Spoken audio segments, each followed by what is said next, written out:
Assembly speaker Ayyanna Patrudu వివాదాస్పద వ్యాఖ్యలు చేశారు. రాత్రి 10 దాటితే బీచ్ లో పోలీస్ కేసులేంటి అంటూ కూడా ఆగ్రహం వ్యక్తం చేశారు. బీచ్ లో కూర్చొని 2 పెగ్గులేసుకోకుండా టీ తాగుతారా అని అయ్యన్న పాత్రుడు అన్నారు. ఇక టీ తాగడానికి టూరిస్టులు ఎవరైనా విశాఖ బీచ్ కు వస్తారా అంటూ కూడా అన్నారు. గోవా తరహాలో ఫ్రీ జోన్ గా వైజాగ్ ను ప్రకటించాలి అంటూ అయ్యన్న పాత్రుడు తెలిపారు. ఇదే అంశంపై మరింత సమాచారం మా ప్రతినిధి కిరణ్ అందిస్తారు. చెప్పండి కిరణ్, ఒక రాజ్యాంగ పదవిలో ఉంటూ ఇలాంటి వ్యాఖ్యలు చేయడం కరెక్ట్ అంటారా? అమూల్య, AP assembly speaker Ayyanna Patrudu వివాదాస్పద వ్యాఖ్యలు చేశారు. రాత్రి 10 గంటలు దాటిన తర్వాత బీచ్ లో ఉన్న వారిపైన పోలీసులు కేసు పెట్టడం ఏంటంటూ ఆయన ఆగ్రహం వ్యక్తం చేశారు. వైజాగ్ వైజాగ్ ప్రాంతాన్ని ఫ్రీ జోన్ చేయాలి, వైజాగ్ బీచ్ ప్రాంతాన్ని గోవా లాగా ఫ్రీ జోన్ చేయాలి.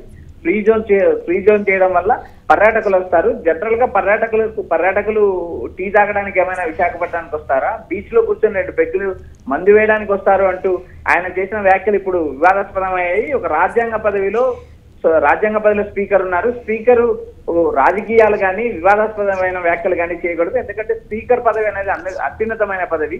అది శాసనసభ హోదాను శాసనసభ వ్యవహారాలు నిర్వహించే పదవి. అయితే అత్యున్నత స్థానంలో ఉండే స్పీకర్ ఏదైతే ఉన్నారో అయ్యన్న పాత్రుడు తరచూ వివాదాస్పద వ్యాఖ్యలు చేస్తుంటారు. గతంలో కూడా కొన్ని విషయాల్లో కూడా నోరు పారేస్తున్న అంశం చూసాము. వైసీపీ అధినేత జగన్మోహన్ రెడ్డిపై కానీ ఇతర వైసీపీ నాయకులపైన కానీ మెడికల్ కాలేజీల అంశంలో కానీ పదే ఏదైతే స్పీకర్ అయ్యన్న పాత్రుడు వివాదాస్పద వ్యాఖ్యలు చేస్తున్నారు. ఆయన వయసుకు తగ్గట్టు ఆయన మాటలు మాట్లాడటం లేదంటూ విమర్శలు వినిపించినా కూడా ఆయన ఎక్కడ వెనక్కి తగ్గిన పరిస్థితి లేదు.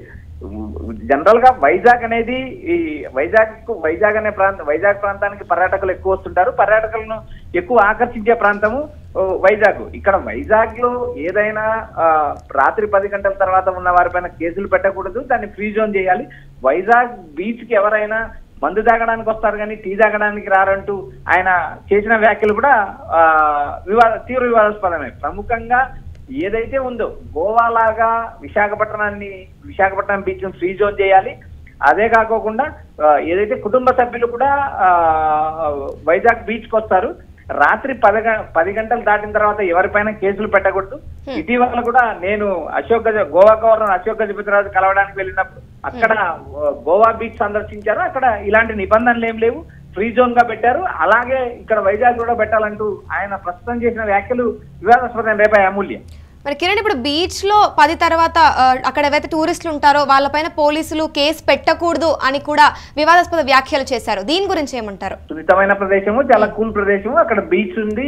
ఇతర దేశాల నుంచి, ఇతర ప్రాంతాల నుంచి, వేరు దేశాల నుంచే కాక భారతదేశంలోని వివిధ రాష్ట్రాల నుంచి కూడా అక్కడికి పర్యాటకులు ఇస్తారు. పర్యాటకులు రావడం అనేది సాధారణం. పర్యాటకుల వల్ల వైజాగ్ ఆదాయం కూడా మరింత పెరుగుతుంది. ఎందుకంటే ఇటీవల ఏదైతే ఆయన వైజాగ్ ప్రాపర్టీ ఫెస్ట్ 2025 కార్యక్రమంలో ఆయన మాట్లాడిన మాటలు మనం ఒకసారి గమనించినప్పుడు రాజ్యాంగ అత్యున్నత హోదాలో ఉన్నప్పుడు ఆయన ఇలాంటి మాటలు మాట్లాడడం సరికాదంటూ ప్రజల నుంచి, రాజకీయ పక్షాల నుంచి విమర్శలు వస్తున్నాయి. టీ తాగడానికి ఎవరైనా విశాఖ బీచ్ కు వస్తారా అంటూ ఆయన ప్రశ్నించారు. భర్త బీచ్ లో కూర్చొని 2 పెగ్గులేస్తే భార్య ఐస్ క్రీమ్ తింటూ ఎంజాయ్ చేయడానికి బీచ్ కు వస్తారని చేసిన వ్యాఖ్యలు కలకలం రేపుతున్నాయి. అదే కాకుండా అటు మహిళా సంఘాలు కానీ, ఇటు ప్రజా సంఘాలు కానీ అయ్యన్న పాత్రుడు చేసిన వ్యాఖ్యలపైన విమర్శలు వినిపిస్తున్నాయి. అత్యున్నత స్థానం, రాజ్యాంగ పదవిలో ఉన్నవారు ఇలాంటి వ్యాఖ్యలు చేయకూడదు, రాజ్యాంగ పదవిలో ఉన్నవారు రాజకీయాలు మాట్లాడకూడదు. ఈ 2 అంశాలు పరిధి దాటి ఏదైతే అయ్యన్న పాత్రుడు మాట్లాడుతున్నారంటూ క్షేత్రస్థాయిలో విమర్శలు వినిపించినా ఆయన వాటిని ఎక్కించుకునే పరిస్థితి లేదు. ప్రస్తుతానికైతే ఆయన చేసిన వ్యాఖ్యలు ఏదైతే భర్త బీచ్ లో ఉన్నప్పుడు భార్య ఐస్ క్రీమ్ తింటుంది, భర్త 2 పెగ్గులు మందేస్తారని చేసిన వ్యాఖ్యలు ఆంధ్రప్రదేశ్ రాజకీయాల్లో కాదు టీడీపీలో కూడా కలకలం సృష్టించేలా ఉన్నాయి ఈ వ్యాఖ్యలు. అమూల్య, మరి ఇప్పుడు విశాఖ బీచ్ నై ఉండొచ్చు, గోవా తరహాలో ఫ్రీ జోన్ గా కూడా మార్చాలి అని ఏదైతే వ్యాఖ్యలు చేశారో దానిపైన ప్రజలు అయి ఉండొచ్చు లేదా టూరిజం అధికారులు అయి ఉండొచ్చు, ఎలా స్పందిస్తున్నారు? ఆయన ఏదైతే అయ్యన్న పాత్రుడు మాట్లాడిన మాటలు మనం గమనించినప్పుడు గోవాలో ఇలాంటి పరిస్థితి లేదు. Goa free zone, Goa beach free zone లో ఉంటుంది. అక్కడ ఏదైతే గోవాలో విశాఖపట్నం బీచ్ లాగా రాత్రి 10 తర్వాత ఉండకూడదు, 10 తర్వాత పోలీసుల ఆంక్షలు విధించడం ఇలాంటి పరిస్థితులు గోవాలో ఉండవు.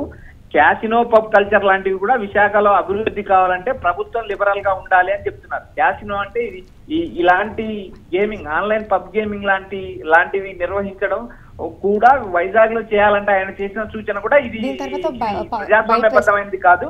అయితే ఇక్కడ ప్రధానంగా ప్రభుత్వం కూడా ఏదైతే విశాఖపట్నం బీచ్ వ్యవహారం పట్ల ప్రభుత్వం కూడా లిబరల్ గా ఉండాలి.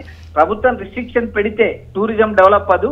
అలాగే విశాఖలో ఎలాంటి అట్రాక్షన్స్ లేకపోవడం వల్లేనే తెలుగు రాష్ట్రాలకు తెలుగు ప్రాంతాలకు చెందిన వ్యక్తులు గోవా బీచ్లకు వెళ్తున్నారంటూ ఆయన వ్యాఖ్యలు చేశారు. ఈ వ్యాఖ్యలు అటు టీడీపీలో కానీ ఇటు రాజకీయాలను కలకలం రేపే విధంగా ఉన్నాయి. ప్రస్తుతానికైతే విశాఖ బీచ్ వ్యవహారాన్ని ఆయన గోవా బీచ్ ముడిపెట్టడం మనం గమనించవచ్చు. అమూల్య, థ్యాంక్ యూ కిరణ్. ఇప్పుడు ఒకసారి అసెంబ్లీ స్పీకర్ అయ్యన్న పాత్రుడు ఏమన్నారో చూద్దాం. ఎక్కడి నుంచో భార్య భర్తలు ఫ్యామిలీతో వచ్చి టూరిజం డెవలప్ కావాలా, విశాఖపట్నం రిస్ట్రిక్షన్స్ గోవాలో లేవు. మొన్న గోవా వెళ్ళాను అశోక్ గజపతి చూడడానికి. మొత్తం టూరిస్టులు అక్కడ ఉండవు. హైదరాబాద్ నుంచి అందరూ అక్కడ ఉన్నారు. టూరిజం డెవలప్ అవ్వాలంటే విశాఖపట్నం రావాలా, టూరిజం డెవలప్ అవ్వాలని అందరూ కోరుకుందండి. టూరిజం డెవలప్ అవుతే ఇన్కమ్ వస్తుంది. ఇన్కమ్ వస్తే ఏరియా డెవలప్ అవుతుంది. ఎక్కడి నుంచో భార్య భర్తలు ఫ్యామిలీతో వచ్చి బీచ్లకు వచ్చి టీ తాగుతారండి. టీ తాగడానికి వస్తారండి ఎక్కడి నుంచో. సరదాగా భార్య భర్తలు కూర్చొని బీచ్లో కూర్చొని భర్త ఏమో రెండు పెగ్గలేస్తాడు, ఈవిడేమో ఐస్ క్రీమ్ తీరుతుంది, హ్యాపీగా ఎంజాయ్ చేయాలి. అవేమీ లేకుండా వచ్చేయండి ఎవరు వస్తారండి? టూరిజం ఎవరైనా వస్తారండి? టూరిజం డెవలప్ కావాలా. AP assembly speaker Ayyanna Patrudu మరోసారి వివాదాస్పద వ్యాఖ్యలు చేశారు. బీచ్ లో కూర్చొని 2 పెగ్గులేసుకోకుండా టీ తాగుతారా అంటూ సంచలన వ్యాఖ్యలు చేశారు. వైజాగ్ ప్రాపర్టీ ఫెస్ట్ 2025 లో పాల్గొన్న ఆయన ఈ మేరకు సంచలన వ్యాఖ్యలు చేశారు. టీ తాగటానికి విశాఖ బీచ్ కి ఎవరైనా వస్తారా అంటూ ప్రశ్నించారు అయ్యన్న పాత్రుడు. భర్త బీచ్ లో కూర్చొని 2 పెగ్గులేస్తుంటే భార్య ఐస్ క్రీమ్ తింటూ ఎంజాయ్ చేయడానికి బీచ్ కి వస్తారని అన్నారు అయ్యన్న పాత్రుడు. ప్రముఖ పర్యాటక ప్రాంతంగా ఉన్న విశాఖపట్నంను మరో గోవాగా చేయాలన్నారు. ఇందుకోసం గోవా తరహాలో ఫ్రీ జోన్ గా వైజాగ్ ను ప్రకటించాలన్నారు. కుటుంబంతో కలిసి పర్యాటకులు సముద్ర తీరానికి వస్తారన్నారు. అక్కడ సరదాగా గడపాలని, రాత్రి 10 గంటలు దాటితే బీచ్ లో ఉన్న వారిపై పోలీసులు కేసు పెడితే పర్యాటకులు ఎలా వస్తారని ప్రశ్నించారు. తాను ఇటీవలే గోవా గవర్నర్ అశోక్ గజపతిరాజును కలవడానికి వెళ్లానని, అక్కడ బీచ్ లో విశాఖలో లాగా నిబంధనలు లేవని అయ్యన్న పాత్రుడు తెలిపారు. కసినో, పబ్ కల్చర్ లాంటివి విశాఖలో అభివృద్ధి కావాలంటే ప్రభుత్వం లిబరల్ గా ఉండాలని అన్నారు. ప్రభుత్వాలు రెస్ట్రిక్షన్స్ పెడితే టూరిజం డెవలప్ అవ్వదని కూడా తెలిపారు.